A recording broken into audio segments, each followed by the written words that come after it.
Recording in progress. Hola, buenos días, jóvenes. ¿Me confirman, por favor, que pueden escuchar? Si son tan amables, ¿alguien por ahí? Sí se escucha, Lick. Ok, gracias. Bien, siendo así, vamos a dar inicio a la sesión de hoy, que hoy sí definitivamente es la última del ciclo. Vamos a tener una sesión más que todo de retroalimentación, como suele decirse, en la cual ustedes van a tener la oportunidad de formular cualquier duda, cualquier pregunta, cualquier interrogante que tengan con relación a las temáticas que han sido objeto de estudio. Podría ser durante el último cómputo, o si ustedes tienen dudas en relación con cómputos anteriores, pues no hay ningún problema. Podemos resolver cualquier duda, cualquier interrogante que ustedes puedan tener en relación con la asignatura. Así que cederé entonces el espacio para que si alguno de ustedes tiene alguna pregunta, la pueda formular con total confianza y libertad.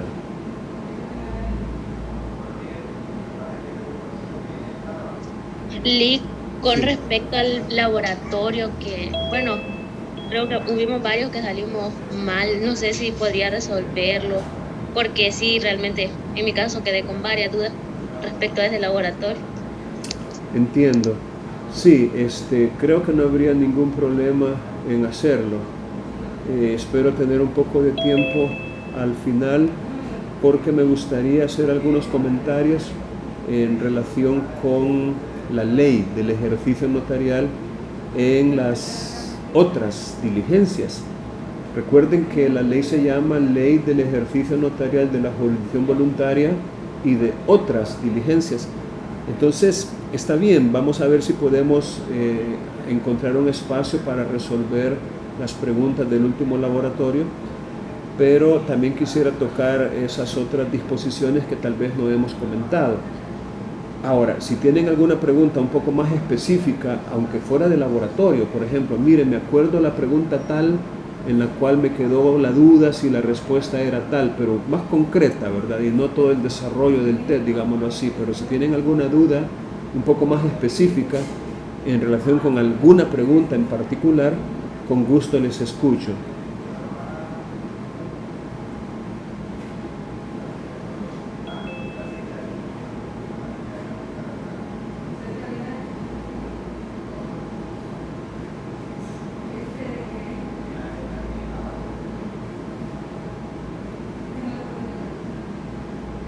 Hola.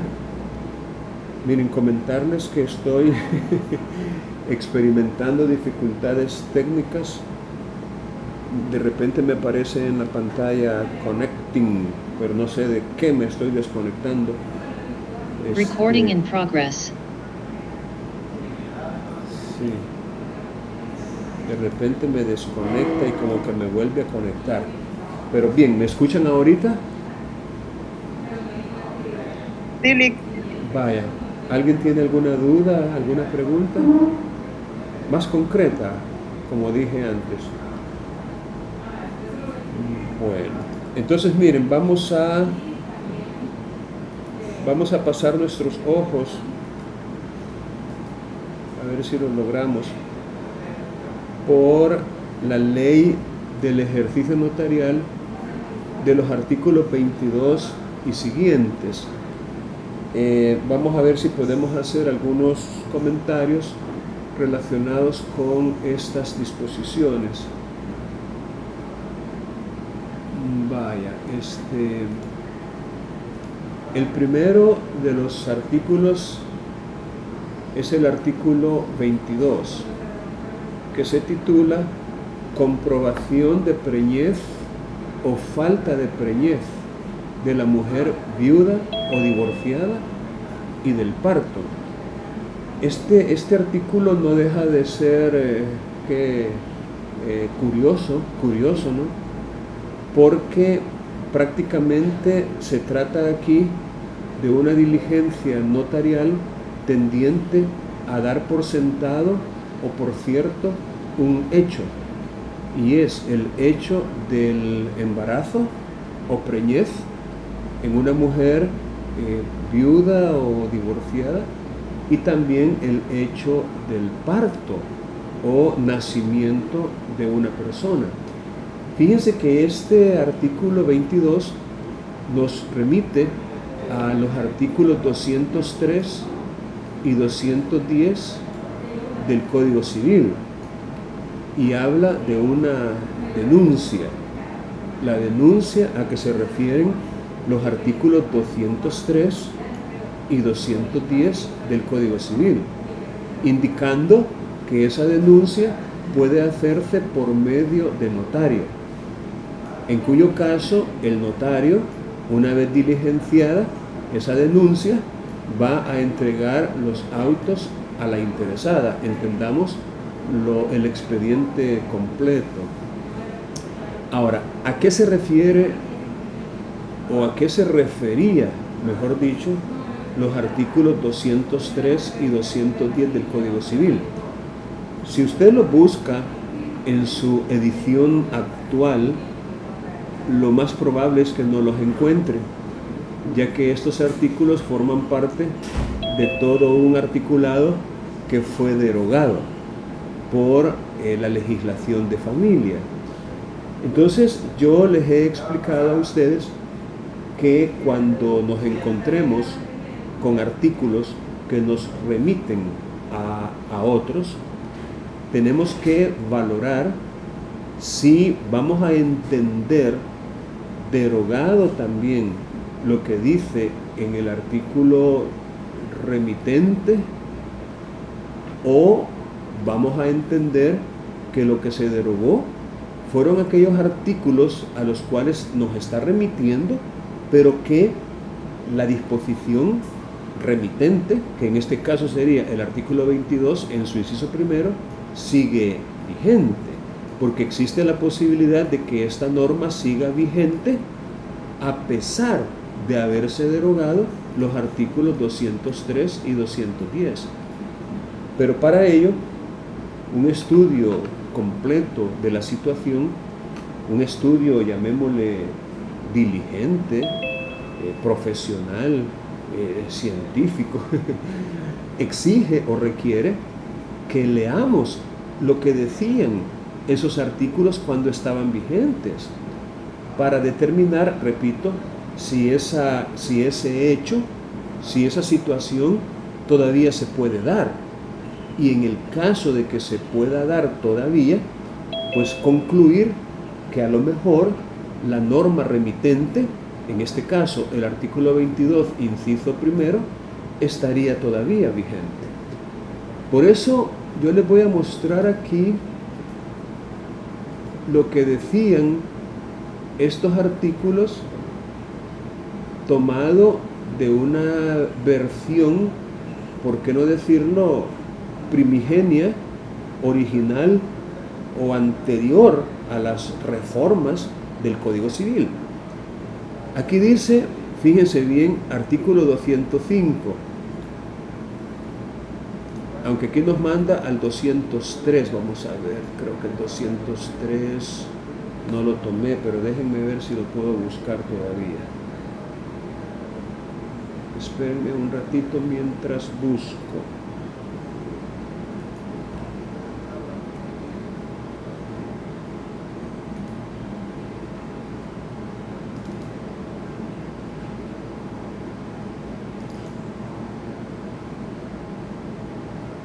Vaya, aquí está. Miren, es una edición de la biblioteca de Harvard. Ellos tienen un archivo. Código Civil, República del Salvador, cuarta edición. Bueno, vamos a ver si podemos irnos al artículo 203, que es el que nos interesa, ¿no? Aquí más o menos. Dice el artículo 203.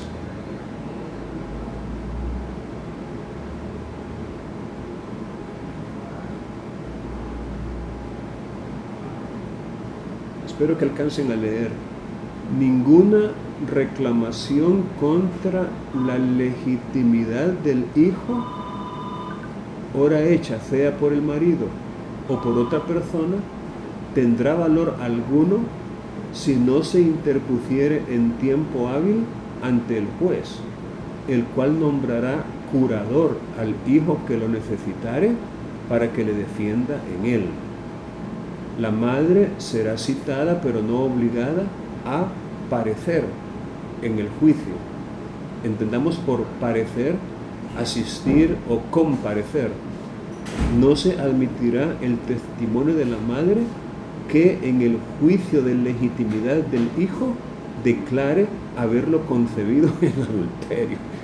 Bueno, definitivamente basta con leer este artículo para llegar a la conclusión de que está haciendo referencia a una denuncia relacionada con la legitimidad o su opuesto, ilegitimidad del hijo. Entonces, el Código de Familia derogó completamente esas categorías, esas etiquetas, esas denominaciones que se hacía con respecto a los hijos.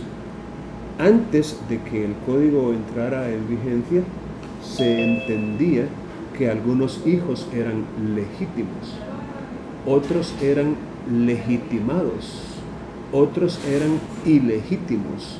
Los había naturales, había hijos reconocidos y todavía un poco más atrás había hijos incestuosos, adulterinos, etcétera, etcétera. Pero el desarrollo evolutivo del derecho, especialmente el derecho de familia, nos hace caer en razón de que no tiene sentido hacer esta clasificación de los hijos. Y hoy en día, hijo es hijo y punto. Es decir, no vamos a estar valorando la clase de relación que existía entre los padres de esta persona para predicar respecto del hijo que es de esta o de esta otra categoría. Eso resulta atentatorio contra derechos fundamentales. Entonces, ya no tiene sentido esta denuncia, es decir, este juicio de ilegitimidad. En el 205 habla de otra denuncia. La mujer recién divorciada o pendiente y que se creyere preñada lo denunciará al marido. Pero vamos a ver, el artículo nos hacía referencia al 203 y al 210. Vamos a ver qué dice el 210.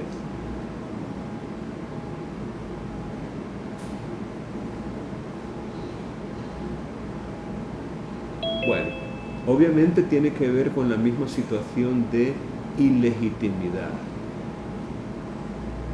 Bueno, vean, según esta lectura que hemos hecho de los artículos 203 y 210, podemos llegar a la conclusión, en mi caso, sin temor a equivocarme, de que este primer inciso no tiene razón de ser. Habla, repito, de una denuncia relacionada con la legitimidad o la ilegitimidad de un hijo, lo cual, entendámoslo, totalmente derogado, obsoleto, anacrónico y hasta cierto punto atentatorio contra los derechos de las personas, especialmente los niños o niñas. Entonces, esto no tiene, repito, razón de ser. Sin embargo, cosa distinta podría ser el segundo inciso, que habla de diligencias, por qué no decirlo, un tanto diferentes a las anteriores. Aquí de lo que se trata es de acreditar una mujer si está o no embarazada. Ahora, ¿para qué podría servir eso en el caso de una mujer? ¿Alguno de ustedes puede decirme para qué le puede servir a una mujer acreditar si está o no embarazada? Un ejemplo tal vez sería, digamos, en una sucesión, ¿verdad? Que una persona fallece y pues ella quiere tomar alguno de sus bienes, ¿verdad? No para ella, sino que para su hijo. O no sé, esa es una idea que se me viene, pero no sé si está bien. Muy bien, muy bien, muy bien. Gracias por su opinión. ¿Alguien más tiene alguna idea de para qué una mujer podría necesitar o desear acreditar si está embarazada o no?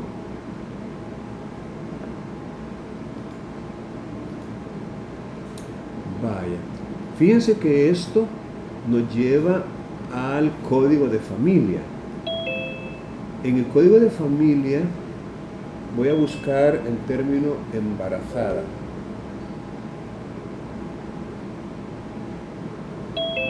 Vaya, fíjense lo que dice el artículo 17 para no ir tan lejos. El artículo 17 del código de familia dice literalmente: la mujer cuyo matrimonio ha sido disuelto o anulado podrá contraer nuevas nupcias inmediatamente que quede ejecutoriada la sentencia respectiva, siempre que comprobare que no está embarazada. Con todo, lo establecido en este artículo no será aplicable cuando los cónyuges hubieran estado separados por más de 300 días o se haya decretado el divorcio por separación absoluta. Entonces, aquí encontramos nosotros un artículo en el Código de Familia, el artículo 17, en el cual aprendemos que hay una regla especial en caso de nuevo matrimonio. Y esa regla especial tiene que ver con la mujer. La mujer cuyo matrimonio ha sido disuelto o anulado. Fíjense que la disolución del matrimonio se da en el caso de divorcio, por ejemplo, pero ¿por qué no decirlo también en el caso de fallecimiento, ¿no? Una mujer viuda, su matrimonio queda disuelto. Entonces, ¿será que una mujer cuyo matrimonio se ha disuelto se puede casar inmediatamente? Según este artículo, hay una regla especial para el caso de nuevo matrimonio de la mujer. Fíjense, no del hombre, sino de la mujer. Porque aquí dice, mire, la mujer cuyo matrimonio ha sido disuelto o anulado podrá contraer nuevas nupcias, es decir, un nuevo matrimonio, inmediatamente que quede ejecutoriada la sentencia respectiva, en el caso de disolución judicial, ¿verdad? No en caso de fallecimiento del cónyuge. Inmediatamente, siempre que comprobare que no está embarazada. Entonces, ¿para qué traigo yo esto a cuenta? Para demostrarles que el segundo supuesto de este artículo 22 de la ley, sí podríamos encontrarnos frente a él. Por lo menos en teoría, ¿no? Por lo menos en teoría. Si la mujer deseare acreditar que está o no está embarazada. Sin embargo, hay otra situación que tenemos que valorar, y es la siguiente, miren, para que ustedes vean cómo voy a seguir buscando el término embarazada. Pero es que aquí, ok, en el Código de Familia. Fíjense que el artículo 23 nos da, como quien dice, una contraorden, algo así en cuanto a lo que dice el artículo 22. Porque el artículo 22 dice, si la mujer deseara acreditar que está o no está embarazada, el notario nombrará perito a un médico ginecólogo, al que juramentará, y designará un laboratorio clínico, y si el dictamen del facultativo y el informe del laboratorio acreditaren la preñez o falta de ella, el notario dará fe de tal circunstancia. Las diligencias originales se entregarán a la interesada para los efectos legales. Algo así como quien dice, para poder comprobar que está embarazada, no basta con el dictamen del médico ginecólogo ni con el informe del laboratorio, sino que se necesita, o se necesitaba, diría yo, se necesitaba esta actuación notarial. Pero si vamos otra vez al Código de Familia, en el artículo 23 nos menciona documentos especiales que son los que deben ser presentados por los que se quieren casar, por los contrayentes, por los novios, por los interesados en casarse. Y entre los documentos especiales se menciona el artículo 17 del mismo Código de Familia y dice constancia médica extendida por una entidad pública de salud con la que se compruebe que la mujer que va a contraer nuevas nupcias no está embarazada, si se encontrare en el caso del artículo 17. Aquí surgiría la pregunta del $1.000.000, ¿verdad? La pregunta del año.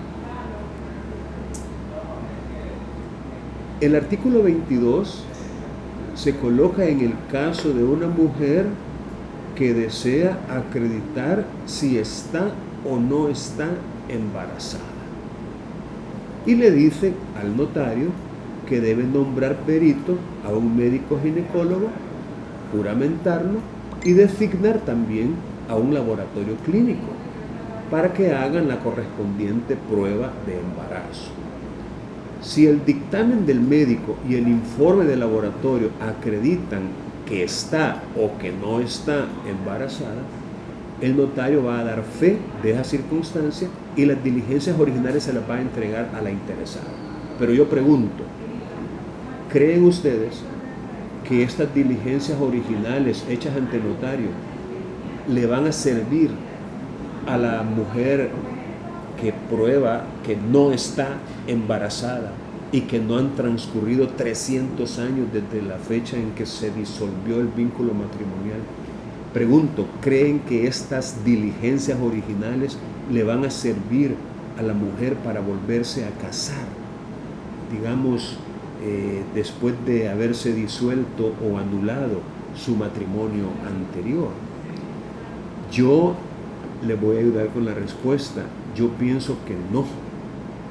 Yo pienso que no, porque entre los documentos especiales que menciona el artículo 23, en realidad no menciona como digamos el instrumento legal en que conste que no está embarazada. O sea, distinta es esta redacción, el instrumento legal en que conste su edad media. Aquí habla de un instrumento legal, pero en el caso de que la mujer no está embarazada, no dice el instrumento legal en que conste que no está embarazada, sino que dice constancia médica extendida por una entidad pública de salud con la que se compruebe que la mujer que va a contraer nuevas nupcias no está embarazada.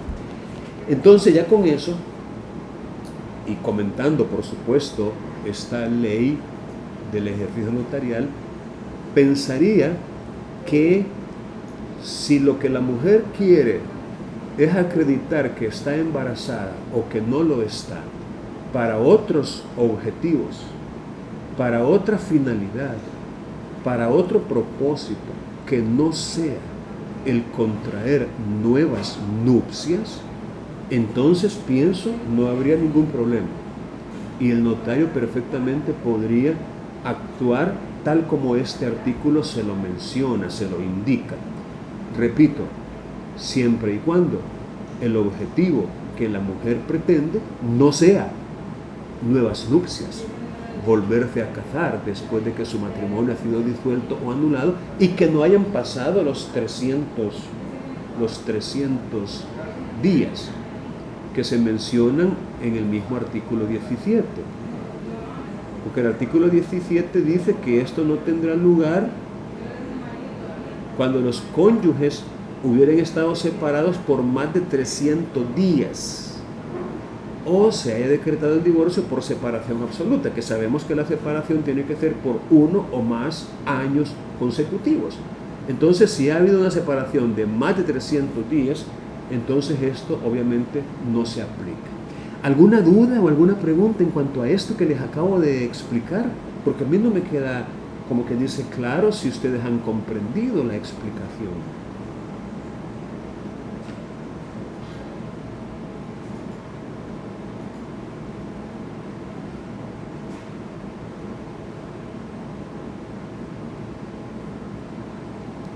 En el artículo 115 se vuelve a mencionar esta comprobación de no estar embarazada.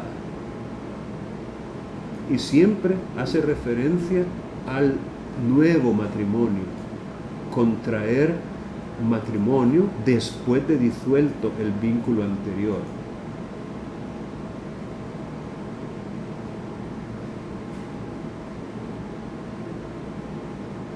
Vaya, aquí en el artículo 146, y fíjense bien lo que les estoy explicando, porque después yo les hago preguntas relacionadas con esto y ustedes no hayan ni qué hacer, ahí entran en pánico, entran en shock, no hayan ni qué responder. En el artículo 146 se menciona a la mujer embarazada. Y es que miren, una mujer embarazada no solamente es aquella a la cual se le nota. Es decir, hay un periodo de tiempo en el cual una mujer podría no parecer que está embarazada. Es decir, cuando su complexión física le permite ocultar un embarazo, o a veces hasta ellas hacen algunas acciones tendientes a ocultarlo con fajas o ropa sumamente ajustada, o qué sé yo, en los primeros meses pues no se le nota. Entonces, la mujer embarazada tendrá derecho a que el hombre de quien ha concebido sea citado ante el juez a declarar si reconoce ser el padre de la criatura que está por nacer. Entonces, aquí me parece a mí que tiene que acreditar que está embarazada. Y en ese caso, ¿por qué no? Bien podría utilizarse las diligencias a las que se refiere el artículo 22, ya que no estamos hablando de un nuevo matrimonio en el cual el artículo 17 en relación con el artículo 23 claramente le dice de que hay documentos especiales entre los cuales obviamente está una constancia médica extendida por una entidad pública de salud, no por un notario, no habla de instrumento legal. Pero en este otro caso me parece que sí podría ser válido que esa comprobación del embarazo se pueda hacer mediante diligencias notariales. Lo mismo el artículo 249, que habla también de una mujer embarazada.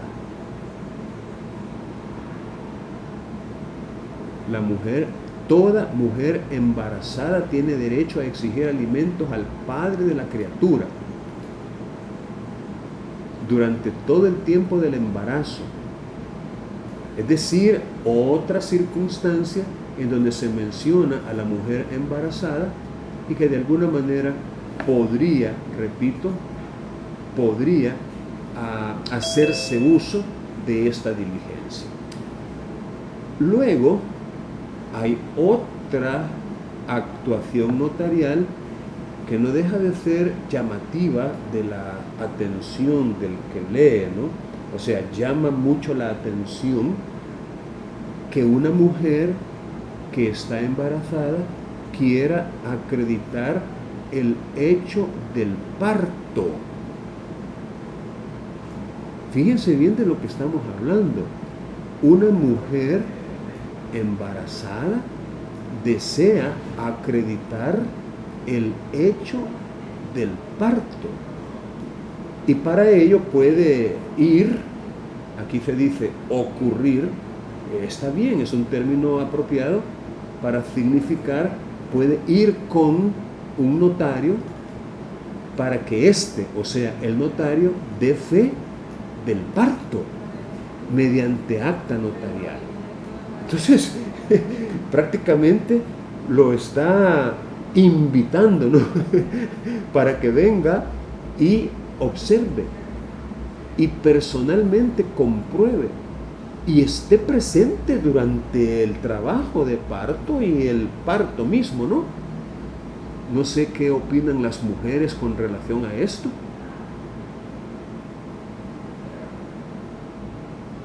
¿Tenemos alguna mujer entre los asistentes que pueda dar su opinión? ¿Qué le parece el que un notario vaya y esté presente mientras usted da a luz?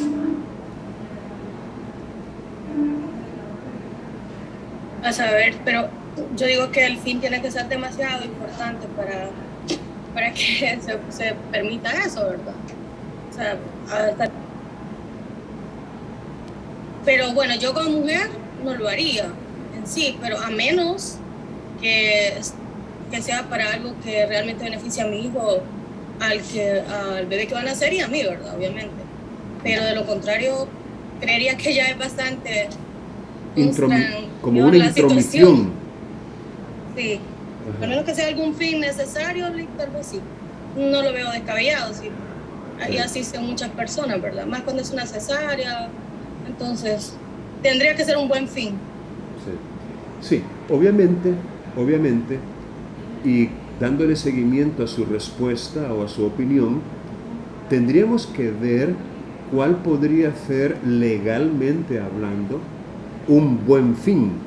Es decir, ¿por qué razón válida una mujer necesitaría acreditar el hecho del parto?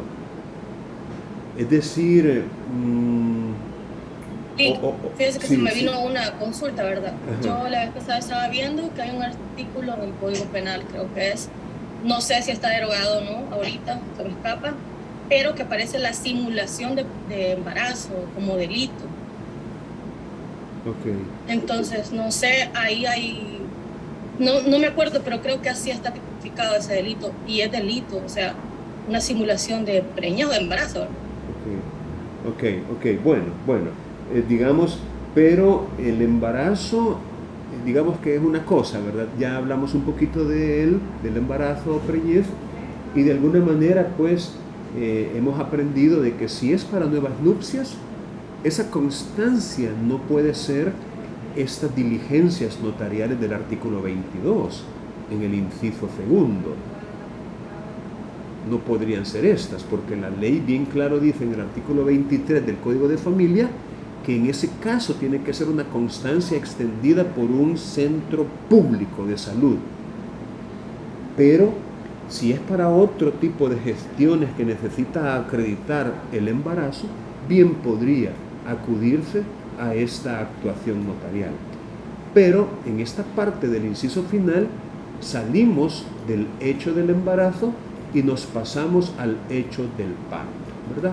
Entonces, sigue, llamémoslo así, válida la pregunta de por qué una mujer podría necesitar acreditar el hecho del parto. De momento no se me ocurre ninguna razón legal válida que justifique, como dice usted, o que amerite, digamos, el darle una intervención al notario como testigo prácticamente, ¿verdad? O como notario autorizante para dar fe del hecho del parto.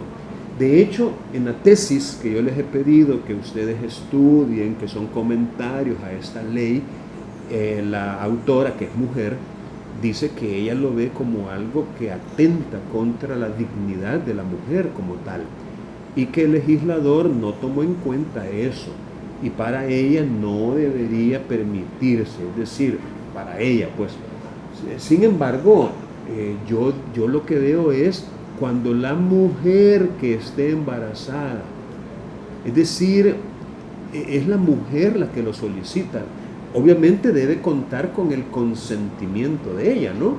Ella es la que lo pide. O sea, quizás la crítica sea válida en cuanto a si en alguna ley se le exige a la mujer que se acredite el hecho del parto mediante una intervención notarial.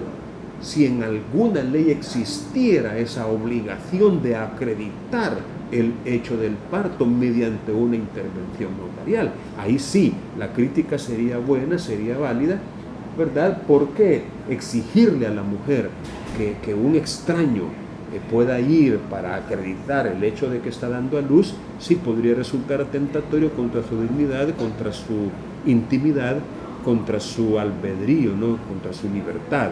¿Por qué voy a permitir que un extraño, ¿verdad?, esté presente mientras yo doy a luz? Es decir, podría ser.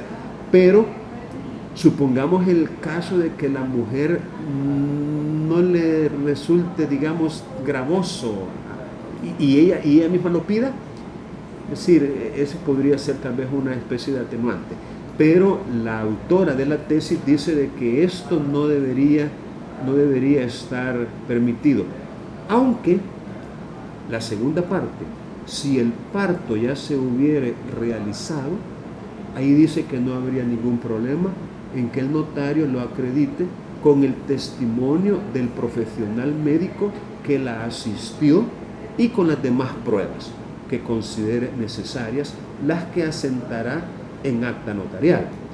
Entonces, si el parto ya se hubiere efectuado, ahí pues se permite que el notario pueda dar fe del mismo, no por haberlo comprobado personalmente, pero sí por haber recibido el testimonio del médico o quizás partera que la asistió y con las demás pruebas que se consideren necesarias. Pero bueno, vamos a dejar esto ya, ¿verdad? Pero es bueno que ustedes por lo menos conozcan de su existencia, porque por algún tiempo estuvo, digámoslo así, 100% vigente. Bien, pasemos al siguiente artículo, que es el artículo 23 de la Ley del Ejercicio Notarial. Este se titula Notificación de revocación de poderes o sustituciones. Bueno, esto tiene que ver con un contrato que se llama mandato y que también se le denomina poder. El mandato o poder es un contrato que está regulado en el Código Civil y que entre las causas que le ponen fin a ese contrato, las causas por las cuales el contrato de mandato se termina, se extingue, se acaba, ya no tiene más vigencia, es la revocación del mandante. Es decir, el mandante, el poderdante, puede en cualquier momento revocar el mandato. Y que conste, esa revocación puede ser expresa o puede ser tácita. Obviamente, en este caso estaríamos hablando de una revocación expresa que se ha hecho y que es necesario para que tenga efecto que se le notifique al apoderado o mandatario. Y es que miren, si una persona me da a mí un poder y yo comienzo a ejercerlo y estoy en lo mejor de ejercerlo, pero sin que yo me dé cuenta, ese mandato que se me confirió es revocado, o sea, es dejado sin efecto por la manifestación de voluntad del mandante o poderdante, pero yo no me doy cuenta como mandatario o como apoderado. Si no me doy cuenta, ¿cómo me voy a enterar de que ya no es la voluntad de mi mandante que yo lo siga representando? No podría enterarme. Y al no enterarme, pues lo lógico es que yo siga ejerciendo el mandato como que si no se hubiera revocado. Entonces, para poder hacerle saber al mandatario o apoderado la existencia de la revocación, es que hay que notificárselo. Y a eso se refiere este artículo cuando dice: la revocatoria del mandato o poder podrá notificarse por medio de notario al apoderado o apoderados que se originen del mismo mandato. De lo que nos está diciendo el artículo es que por medio de un notario se puede perfectamente hacer esa notificación. Ahora, la idea es hacerlo en persona. Déjenme ver si no me estoy comiendo alguna parte aquí. No. Vale. La idea es que esa notificación se haga en persona. Eso es lo ideal, ¿no? Que se haga en persona. Pero si no encontrare a la persona a quien deba hacerse la notificación, el notario lo hará constar. Es decir, él tiene que buscar a la persona en el lugar donde pueda ser hallada: su casa de habitación, su lugar de trabajo. ¿Por qué no decirlo en las afueras de algún tribunal? Su oficina, es decir, donde lo pueda encontrar. Ahora, si no la encontrara, el notario hará constar. Pero miren, hay que buscarlo, pues, o sea, no es cuestión de que una media busquedita por allí, no lo encontré. No, el notario tiene que ser diligente, tiene que ser responsable, tiene que ser una persona digna de confianza. Una persona a quien, si después se le pregunta: ¿y tú buscaste al apoderado? ¿Buscaste al mandatario? Él pueda decir con propiedad: por supuesto que lo busqué. Y lo busqué en este y en este, y no solo una vez, sino varias veces. Pero no lo encontré. Es decir, que efectivamente lo haya buscado. Entonces, una vez que lo ha buscado con diligencia y no lo encuentra, pues lo hará constar y efectuará la misma, o sea, la notificación de la revocatoria por medio de edictos que publicará en la forma indicada en el artículo 5 de esta ley, y se tendrá por hecha la notificación a partir del día siguiente al de la última publicación. Repasemos lo que dice el artículo 5 en cuanto a la manera en que se hacen las publicaciones en sede notarial. El artículo 5 es bien clarito y dice: cuando por esta ley se ordene publicar edictos o avisos, se hará por una vez en el diario oficial y 3 veces consecutivas en 2 diarios de circulación nacional. Publicaciones que deben incluir la dirección de la oficina del notario. Por este medio se le hace saber al licenciado fulano de tal que el poder que se le extendió en tal fecha, en tal lugar, ante los oficios de tal notario, ha sido revocado expresamente por el mandante en tal fecha, tal lugar, ante los oficios de tal notario. Es decir, la revocatoria se otorga en escritura pública igual que se otorgó el poder. Es decir, de la misma manera en que se otorgó el poder, se otorga la revocatoria, y hay que mencionar todos estos datos y se le hace saber o se le notifica que dicho poder ha sido revocado, por lo cual ya no tendrá más vigencia a partir del día siguiente al de la tercera publicación del presente edicto. Entonces, otra vez, de acuerdo con el artículo que estamos analizando, hay que hacer las publicaciones de la manera que lo dice el artículo 5.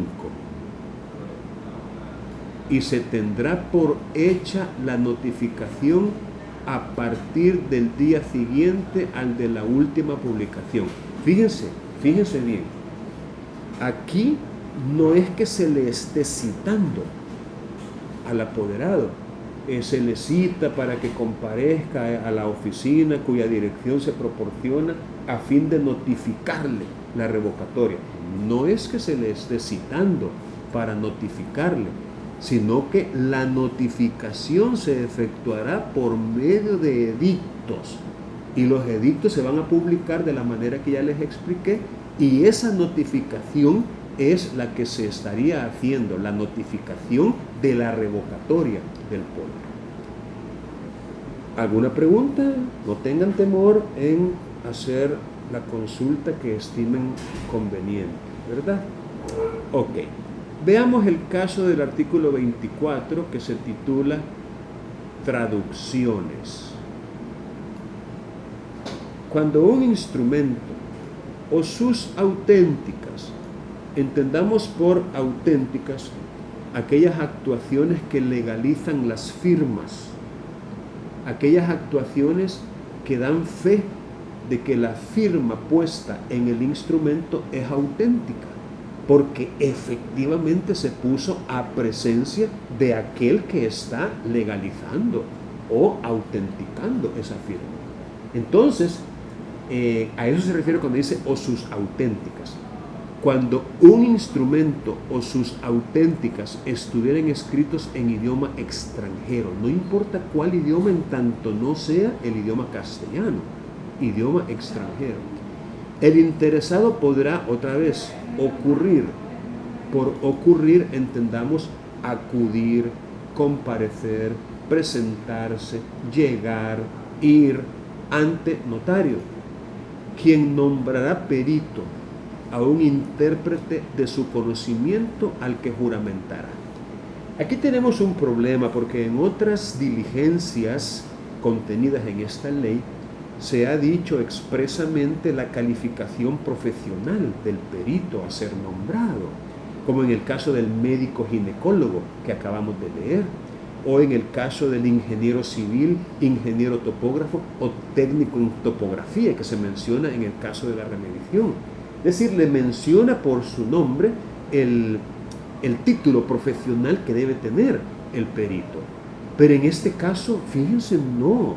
Dice, nombrará perito a un intérprete de su conocimiento. Hasta donde yo tengo entendido, no existe ningún título profesional que se llame intérprete.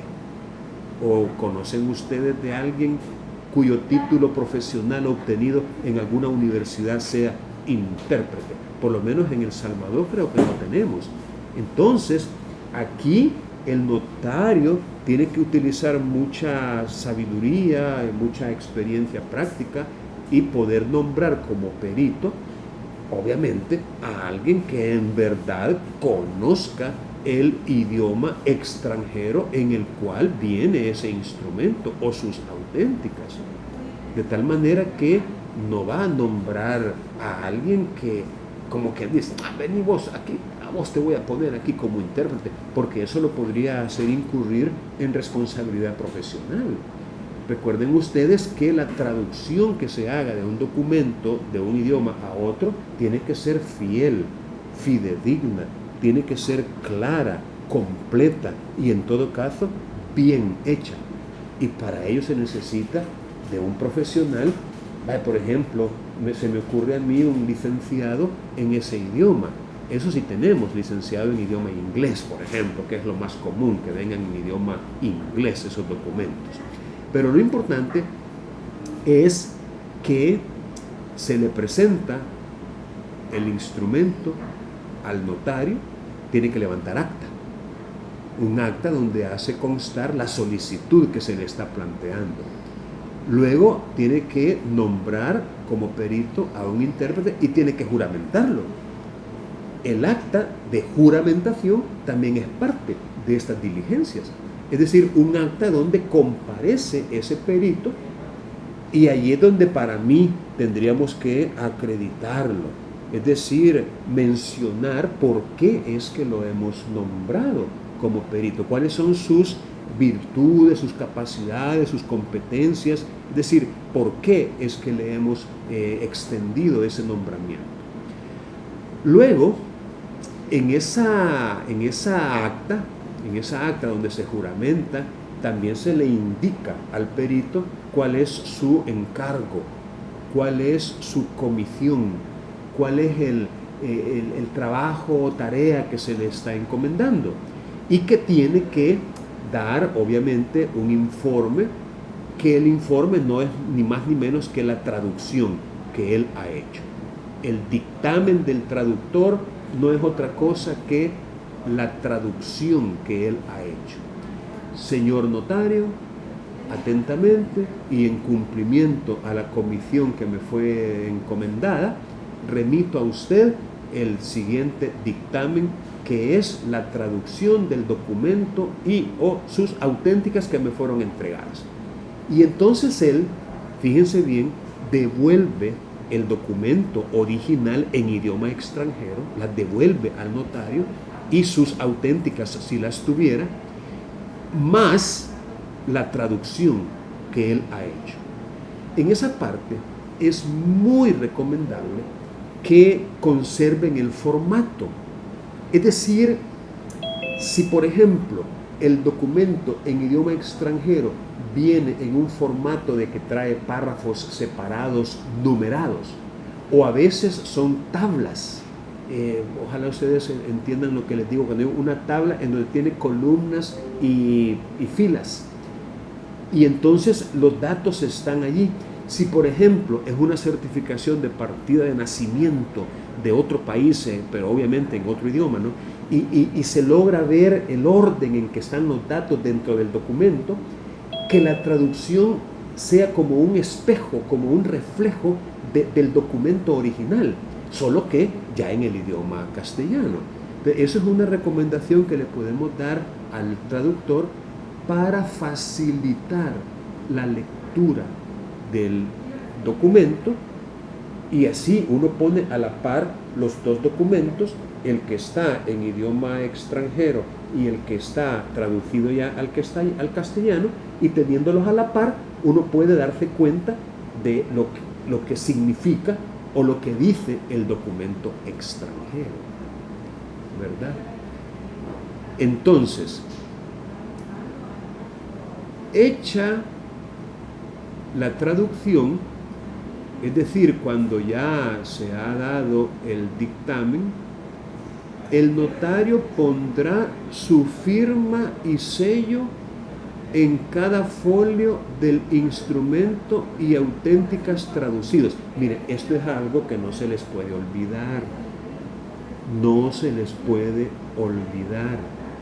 En cada folio del instrumento original, en cada folio de las auténticas que vienen, en cada folio, el notario tiene que poner su firma y sello. No dice en qué parte. Entonces ahí tenemos que ser pues razonables, prudentes. No vamos a manchar, por ejemplo, sobreponiendo la firma y el sello en parte del texto. Tenemos que buscar un espacio que resulte adecuado. Si el texto llena casi toda la página y tenemos que hacerlo en el reverso, no hay problema. Es parte del folio, frente y vuelto. Es decir, la parte de enfrente y el reverso es el mismo folio. Podemos hacerlo en la parte de atrás. Lo importante es poner una firma y un sello, y también en el dictamen del traductor, y luego entregar originales las diligencias al interesado. Vean, en esta parte les voy a recomendar que ustedes busquen en el Código Procesal Civil y Mercantil la palabra extranjero. La palabra extranjero. Y ahí van a encontrar ustedes algunos artículos que de alguna manera, por ejemplo, aquí encontré el 148 en el Código Procesal Civil y Mercantil. El 148 lo acabo de encontrar, y dice: todo instrumento que conste en idioma extranjero deberá acompañarse con su correspondiente traducción conforme a la ley. todo instrumento que conste en idioma extranjero deberá acompañarse con su correspondiente traducción, conforme a la ley.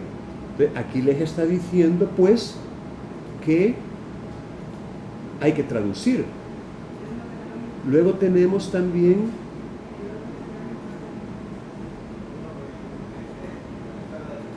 siempre buscando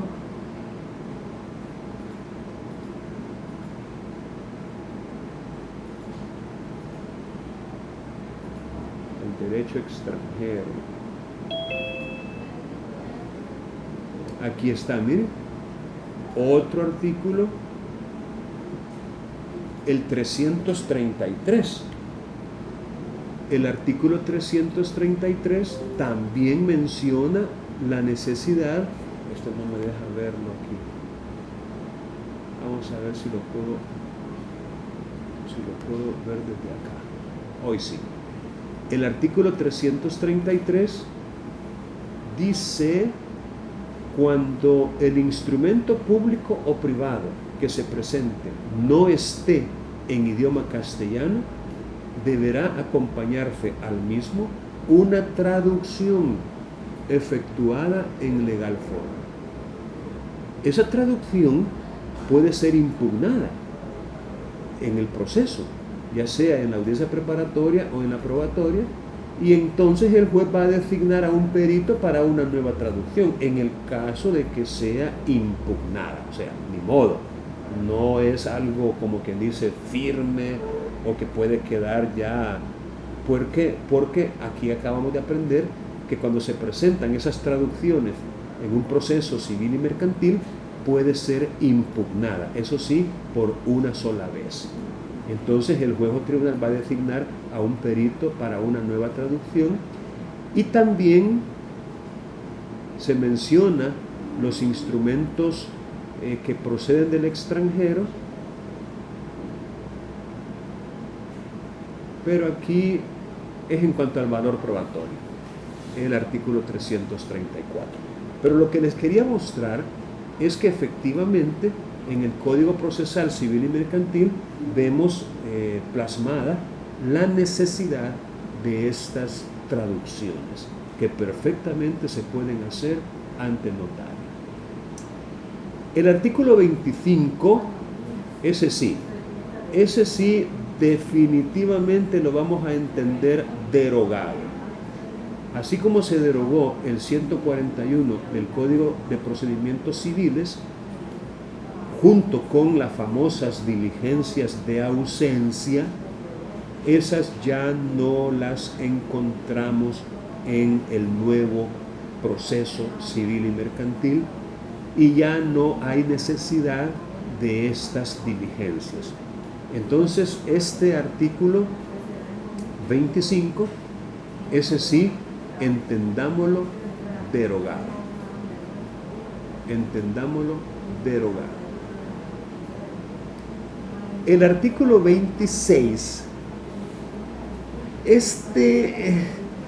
miren, este artículo no queda claro a partir de las nuevas disposiciones en materia de tutoría testamentaria. No queda claro en realidad si está o no derogado, si es o no aplicable. En realidad no queda muy claro. La situación que se da es que, ya se los he dicho antes, muy pocas personas formulan testamento, muy pocas personas. Y aquellas que lo formulan, por ignorancia o porque no se les da un buen consejo en su momento, que yo sepa, el que se le designe por testamento a un tutor, a una persona que lo necesite, también es rarísimo, rarísimo. Ahora, no quiere decir que no se pueda, porque si usted busca en el Código de Familia, va a encontrar que la tutela puede ser dativa, judicial o testamentaria. Es decir, Todavía se puede por testamento nombrar tutor, todavía se puede. Y se dan ciertas reglas en el Código de Familia para ese efecto. Pero este artículo habla del discernimiento, que ese es otro rollo. O sea, una cosa es que en el testamento se nombre tutor, y otra cosa muy diferente es que se le discierna el cargo. Entendamos por discernirle el cargo, entendamos por ello como hacerle saber las obligaciones y derechos que le pudieran corresponder, advertirle en cuanto a la obligación que tiene de actuar con lealtad, con fidelidad, con responsabilidad en el cargo, y por qué no, entregarle el cargo, es decir, discernirle el cargo, es darle el visto bueno o el banderillazo de salida para que lo pueda comenzar a ejercer. Pero en este caso concreto, ese tutor tendría que haber sido eximido de la obligación de rendir fianza. Otra situación totalmente rara y muy difícil que se pueda presentar en la práctica.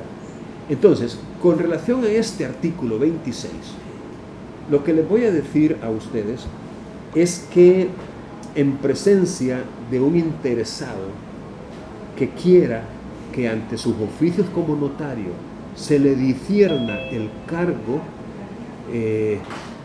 pues yo preferiría yo, en lo personal, hacerlo judicialmente.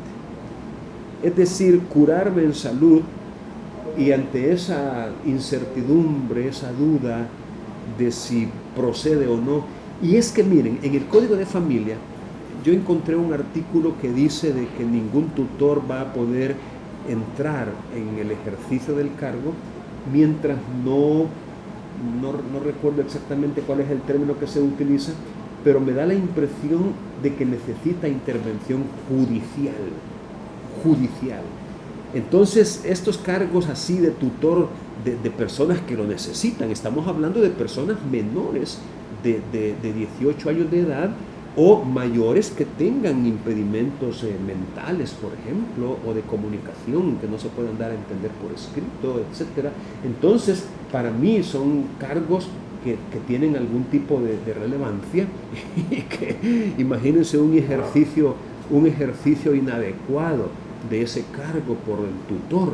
Vayámonos a un caso extremo donde el tutor tal vez se aproveche del pupilo, o por qué no, un tutor que entre en el ejercicio del cargo habiéndoselo discernido usted como notario y atente contra la dignidad del pupilo. Yo pienso que es mejor estos temas así que no dejan de ser un poco complicados, es mejor curarse en salud.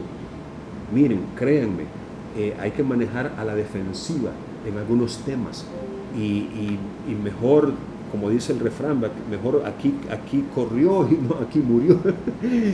Es triste decirlo, pero es la verdad.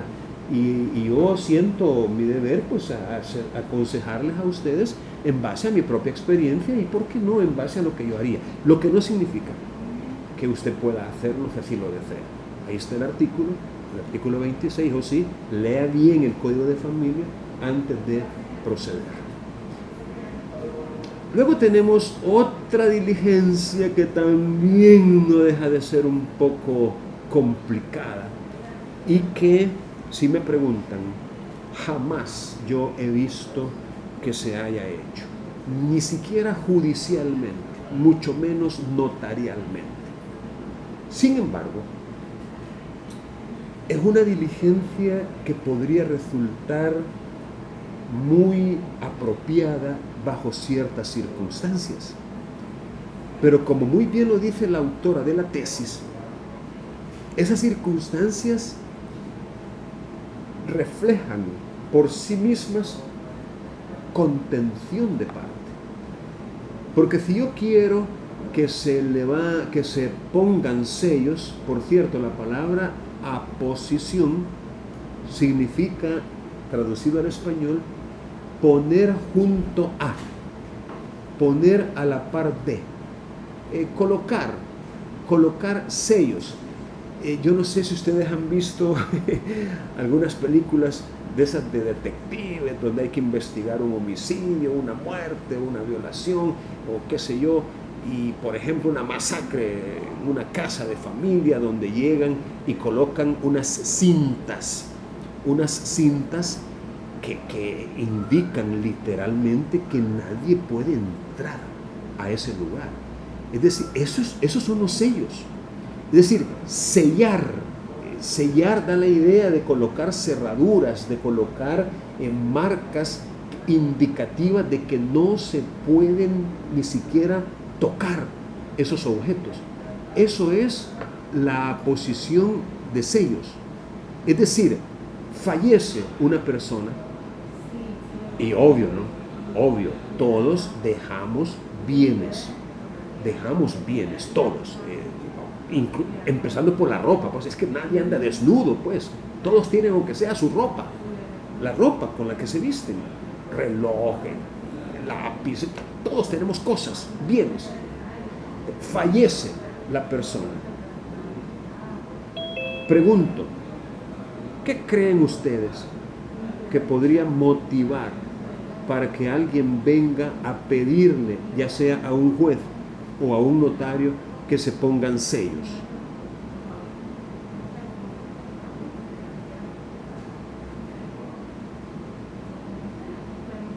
¿Qué opinan? ¿Por qué alguien podría ir con un juez para que se pongan sellos? Para certificar. ¿Perdón? No le escuché. Para certificarle. Utilicemos una palabra que describa mejor ese objetivo. Miren. Para acreditarlo. Bueno, de alguna manera se certifica y se acredita la existencia de aquellos objetos, aquellos bienes que dejó la persona que falleció. Pero esa no es la razón real. Esa no es la razón real.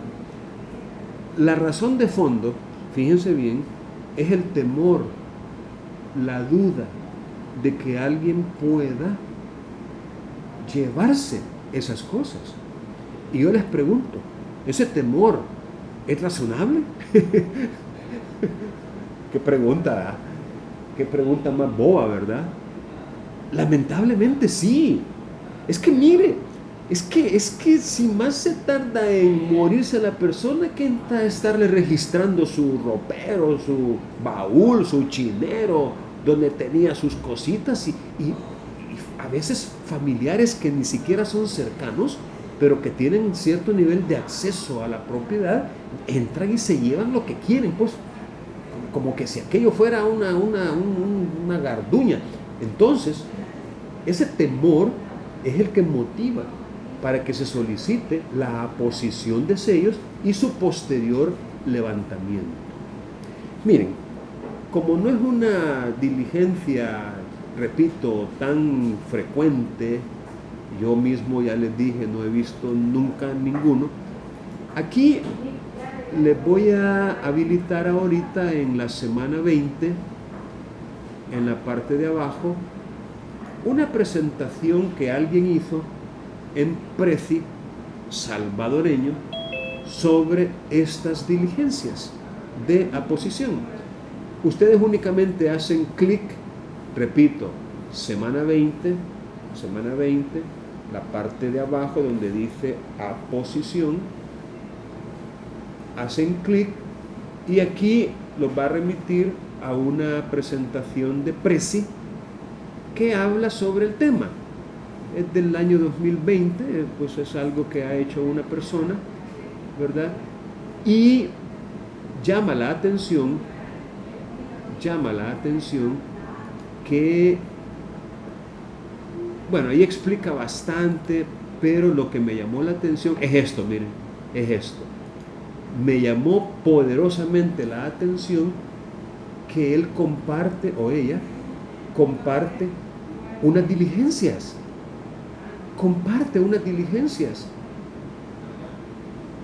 estén bien hechas o estén mal hechas, poco importa.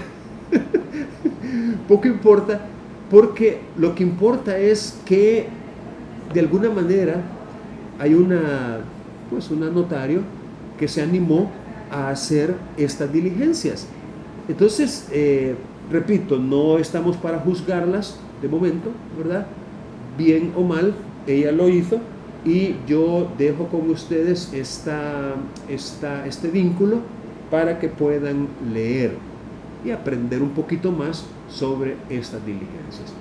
Obvio, sí se pueden hacer. Y si no se hacen, creería yo, como lo dice la colega de la tesis, que es más bien por ignorancia que no se hacen, porque no se sabe que se pueden hacer. Se podría evitar muchos hurtos, así lo voy a llamar, hurtos, si se hicieran estas diligencias, ya sea judicial o notarialmente, pero sí se pueden practicar. Luego viene otra diligencia en el artículo 28 que se llama notificación de títulos a los herederos. Y aquí nos remite a un artículo, pero esta vez en el Código Civil. Y este artículo sí está vigente. Aquí está el 1257. Vamos a leerlo, el 1257, para conocer cuál es la situación que da lugar a esta diligencia. Dice, los títulos ejecutivos contra el difunto los serán igualmente contra los herederos. Esto tiene lógica.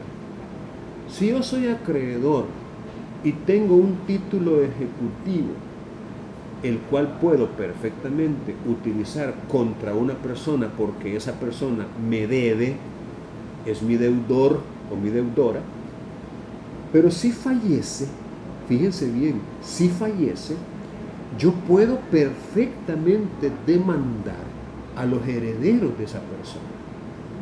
Es mi derecho, porque los herederos son los continuadores de la personalidad del causante y ellos son quienes tienen que hacer frente a las deudas que tenía el causante, el difunto.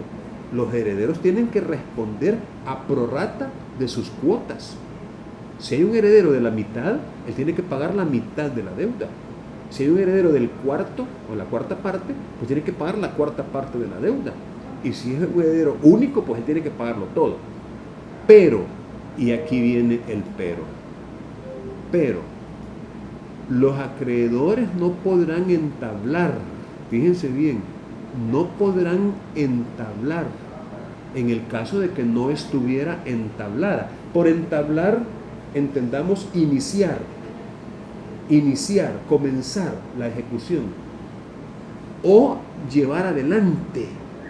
Aquí habla de una ejecución ya iniciada, que tampoco se puede continuar, no se puede llevar adelante, sino pasados 8 días después de la notificación judicial de sus títulos. Fíjense bien, por favor, cuál es el cuadro fáctico de estas diligencias que estamos estudiando. Estamos en el artículo 28. La notificación de los títulos ejecutivos a que se refiere el artículo 1257. Usted tiene que venir al artículo 1257 del Código Civil para poder entender estas diligencias del artículo 28. Entonces, en el artículo 1257 dice que los títulos ejecutivos tienen que ser notificados judicialmente a los herederos del difunto deudor para que los acreedores puedan entablar o continuar la ejecución. Ahora, aquí dice judicial. El artículo 28 le está diciendo que esa notificación de los títulos se puede hacer por notario. Y eso es lo relevante. que no necesariamente tiene que ser por un juez. También lo puede hacer un notario, quien, una vez practicada esa notificación, entregará originales las diligencias al interesado.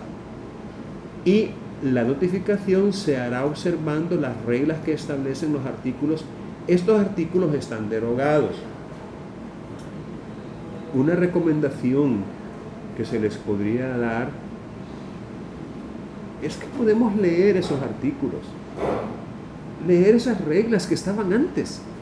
Y si resultan aplicables las reglas, ¿por qué no aplicarlas?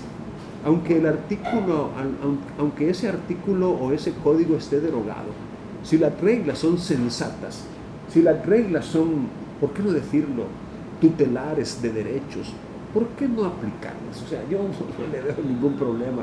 Claro, usted no va a decir en atención a lo dispuesto en el artículo 950 y 900. No, usted no puede válidamente citar artículos ya derogados. No le estoy diciendo eso. Lo que le estoy diciendo es que lea estos artículos en el código derogado y que si esas reglas resultan atinentes, justas, lógicas y por ende aplicables, las reglas las puede aplicar. No que usted esté citando los artículos, porque eso sí sería anacrónico, eso sería impropio. Bueno, de ahí tenemos la compulsa. Miren, aquí tengo mis reservas. Aquí yo les recomiendo remitirse al Código Procesal Civil y Mercantil. En el Código Procesal Civil y Mercantil aparecen un par de artículos que mencionan la posibilidad de que ciertas diligencias se le puedan encomendar a un notario. Por ejemplo, notificaciones.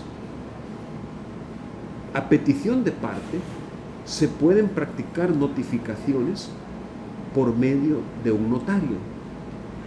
Ahora resulta un poco tal vez desfasado e innecesario, porque con ese sistema de notificaciones electrónicas que ha implementado la Corte Suprema de Justicia y que ha inscrito a la mayoría, si no a la totalidad de los abogados litigantes, no hombre, esas notificaciones son muy expeditas, muy sencillas, muy eficaces, eficientes, prácticas. Es decir, el sistema de notificaciones electrónicas hace casi como innecesario.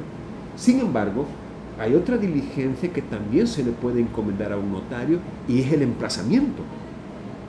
Busquen en el Código Procesal Civil y Mercantil el artículo que permite que el emplazamiento de un demandado se pueda practicar o se puede practicar por medio de un notario.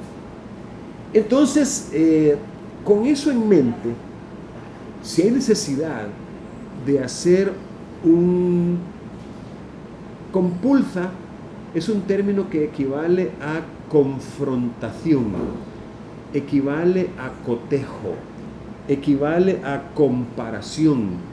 Mire, la compulsa era, de acuerdo con el Código de Procedimientos Civiles ya derogado, una diligencia en cuya virtud, si yo necesitaba acreditar en juicio algo que constaba en otro expediente, ya sea del mismo tribunal o de otro tribunal o de otra oficina diferente, administrativa, ministerial, ejecutiva, judicial, pero de otra oficina, si yo necesitaba acreditar en este proceso algo que constaba en otro, podía pedir la compulsa. ¿Y en qué consistía la compulsa? Miren, en el equivalente a sacar fotocopias. Así de sencillo. En el equivalente a sacar fotocopias. Claro, no había disponibilidad de fotocopias en aquellos tiempos. Y entonces, ¿qué se hacía? ¿Qué se hacía en ese caso? Pues con una máquina de escribir portable, porque esas sí se podían llevar, aunque pesaran, y con un mecanógrafo experimentado, La compulsa consistía en transcribir palabra por palabra el documento o la actuación que estaba en aquel otro proceso. Escribirlo a máquina, palabra por palabra. Eso era la compulsa, la cual se podía practicar, obviamente, por medio del juez, del mismo juez, un juez delegado por el juez de la causa, delegando a otro juez que lo haga, o por notario, Ahora, repito, habría que valorar si las disposiciones y más bien los principios que informan al Código Procesal Civil y Mercantil podrían permitir esto actualmente. Pensaría así en un primer plano que sí, no le veo ningún inconveniente práctico, ni jurídico, ni teórico. Me parece que el notario goza de la credibilidad y fehaciencia suficiente para poder convertirse en un auxiliar del órgano judicial, y en el caso de que se haya necesidad se puede hacer, no le veo ningún problema. Aunque también se puede decirle al juez de la causa que mediante un oficio le pida certificación de lo que obra en otro expediente al juez de aquel expediente o al funcionario que tiene bajo su custodia aquel expediente. Es decir, un oficio pidiendo certificación suple perfectamente la necesidad de una compulsa. Un oficio. Entonces ahí uno se va por lo que resulte más práctico, por lo que resulte más expedito.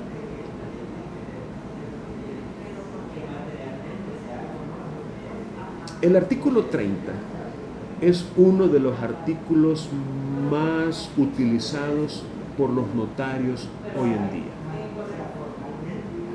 Este artículo lo que significa es que a un notario se le pueden presentar documentos originales con fotocopias de los mismos, o incluso si el notario tiene en su despacho una fotocopiadora, el notario mismo lo puede hacer.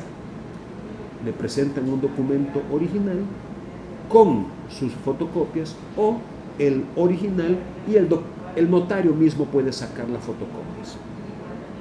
En las fotocopias, el notario le pone una razón, un párrafo, un grupo de palabras, de texto, en la cual da fe o certifica o hace constar que esas fotocopias son conformes.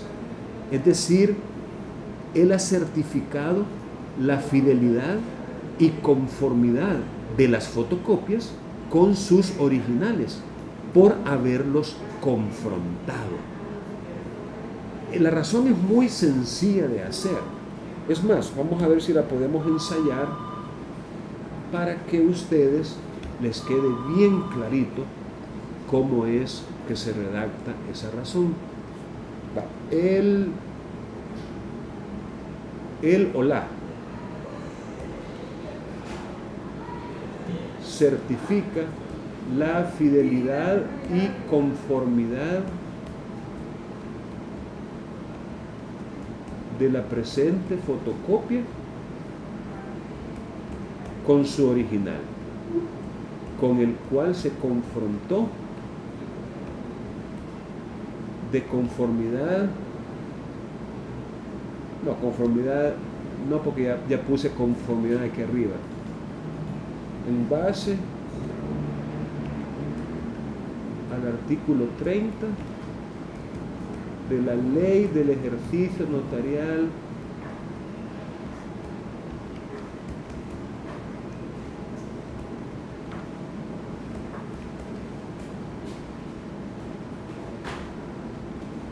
y luego, por supuesto, tenemos que ponerle un lugar y una fecha. Aquí no es necesario ponerle hora, basta lugar y fecha. Y podemos agregar en fe de lo cual firmo y sello la presente razón, porque es una razón, en la ciudad de San Miguel, el día 6 de junio del año 2022. Si se fijan, yo escribo todo con palabras, no utilizo números, utilizo palabras, porque es una actuación notarial, artículo 30 incluso, pero otros podrían utilizar números.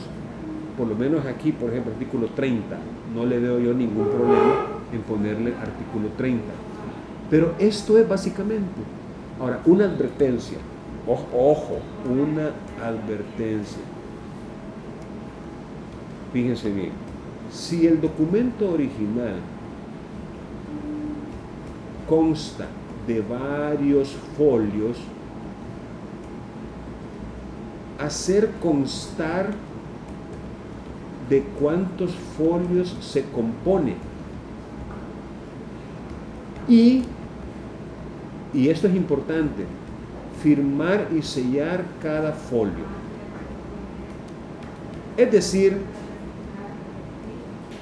como si fuera un acta notarial. ¿Por qué digo esto? Porque la Sala de lo Civil hace poco sacó una resolución en donde equiparó a esta razón con una acta notarial y dijo que así como se hace con las actas cuando se escriben en varios folios, hay que hacer constar de cuántos folios se compone el original y por ende cuántas fotocopias son las que estamos certificando y firmar y sellar cada folio. Esto, repito, es de la mayor importancia y que no se les vaya a olvidar. Ahora bien, hemos tenido una especie de aplicación incorrecta de esta disposición legal porque muchas veces hemos certificado documentos privados. Y este artículo es bien claro cuando dice que este artículo no tendrá lugar en el caso del juicio ejecutivo o cuando se trate de documentos privados. Miren, yo quiero hacer una observación. En el caso del juicio ejecutivo, cuando dice eso, es evidente, tal como lo dice la autora de la tesis, que está mal redactado el artículo en esta parte. Está mal redactado. Porque no es que dentro de un juicio ejecutivo no podamos presentar fotocopias certificadas, por ejemplo, del poder con el que vamos a intervenir. Perfectamente podemos presentar fotocopias certificadas, aunque sea juicio ejecutivo. O sea, lo que el legislador, la intención del legislador, el espíritu de la norma es, no se puede con respecto al documento base de la acción ejecutiva. Es decir, yo no puedo certificar un pagaré, un cheque, una letra de cambio o un documento de mutuo, que es el documento base de la acción, y pretender que con la fotocopia certificada en base al artículo 30 se decrete embargo y siga adelante con la ejecución. No, para eso se ocupa el original. Entonces, a eso se refiere cuando dice en el caso del juicio ejecutivo.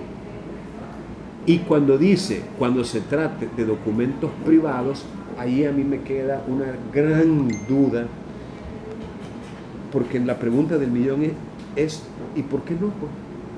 Si es que miren, un título valor en el fondo es un documento privado, un cheque, una letra de cambio, un pagaré, un certificado de acciones. Yo no le hallo, es decir, no le hallo yo al por qué no, pues por qué no.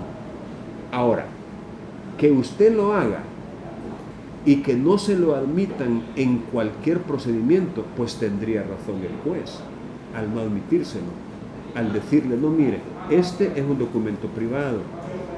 Y el artículo 30 dice que tratándose de documentos privados, no se puede en cualquier procedimiento presentar, en vez de los originales, las copias certificadas. Entonces, por favor, me presenta el original, porque se trata de un documento privado. Sobrada razón tendría el juez si le resuelve de esa manera, cuando usted presenta un documento privado en cualquier procedimiento. Pero eso no quiere decir que si usted ese documento no lo va a ocupar para presentarlo en cualquier procedimiento, ¿por qué no lo va a poder certificar notarialmente? Pues, o sea, yo no le veo ninguna dificultad práctica. ¿Por qué no? Otra vez, si lo va a presentar en cualquier procedimiento, ahí sí se lo van a rechazar por ser documento privado. O si es el documento base de la acción en el juicio ejecutivo. Olvídese, no vaya ni a intentarlo, porque va a quedar usted de ignorante. Sin embargo, de lo que permite el artículo, en cualquier estado el juez puede prevenir a la parte que presentó las copias certificadas la presentación de los originales, ya sea de oficio o a petición de parte, so pena de no hacer fe las fotocopias admitidas en contravención. Así que tomen en cuenta lo que dice el inciso último del artículo. La identidad ya la habíamos comentado cuando hablábamos de la ley de notariado. Y lo último que me queda por decir es el artículo 35. Los notarios solo podrán conocer en aquellas sucesiones que se abran después de entrar en vigencia la presente ley. Ojo, la ley entró en vigencia en 1982, 8 días después de su publicación en el Diario Oficial, y se publicó el mismo día, el 13 de abril, 8 días después, el 21 de abril. Cualquier persona que haya fallecido antes del 21 de abril de 1982, un notario no puede tramitar diligencias de aceptación de herencia si falleció antes de que esta ley entrara en vigencia. Solo puede tramitar aceptaciones de herencia de personas que hayan fallecido del 22 de abril para acá, del 82. Pero si murió antes de esa fecha, no se puede ante notario. Ojo, esto es importantísimo, porque si usted se equivoca y tramita en contravención a este artículo, van a ser nulas esas diligencias de puro gusto y a usted lo van a demandar por daños y perjuicios. Bien, miren, necesitaba yo terminar este tema de las diligencias, de otras diligencias, porque tenemos una prueba evaluada. Y no sé si ya se dieron cuenta que la hemos señalado para el día viernes. Ya se fijaron, ¿verdad? Pues no se fijan en nada, mano. Quiero ver. Semana 20. Evaluación semana 20. Examen parcial 3. Será a las 7 de la noche del día viernes 10 de junio. 2 horas, de 7 a 9. ¿Alguna pregunta?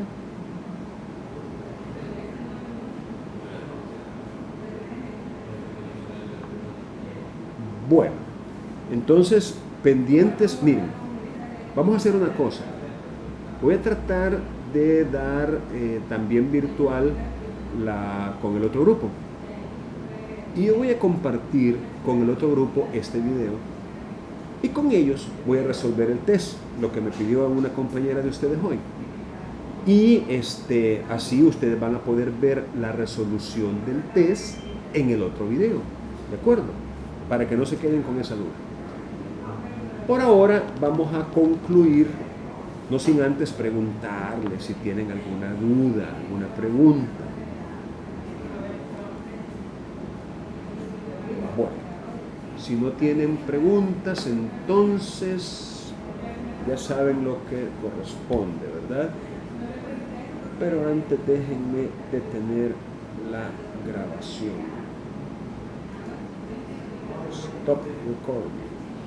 Recording stopped.